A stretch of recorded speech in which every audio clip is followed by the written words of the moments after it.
Now for arguably the most important part of your interview. Questions about you.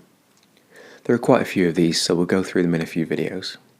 There's only so much I can help with, but I'll talk about some of the common questions, how to prepare for them, and how best to answer them.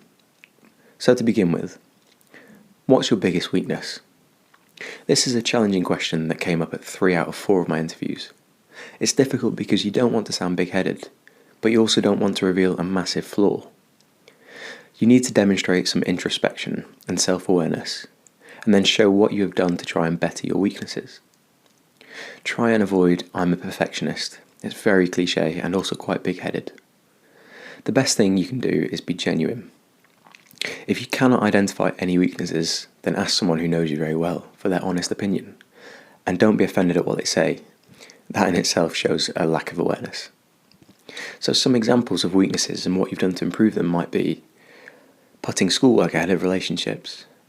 Maybe you've now started to allocate time for work and make more of an effort to balance your time.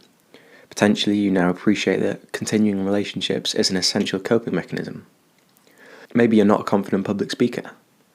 You might get very nervous speaking in large groups and often avoid it at all costs. To improve this, you might have done some research on calming mindfulness techniques, and now you deliberately push yourself out of your comfort zone to become a better public speaker. Again, it's really important to be as honest as you can, as the interviewers are trained to see thousands of candidates and are experts at spotting lies. You can elaborate and maybe slightly exaggerate something, but make sure there is fundamental truth to it. There will likely be follow-up questions like, how did you come to notice that weakness? Or, do you think a doctor can have a weakness like that?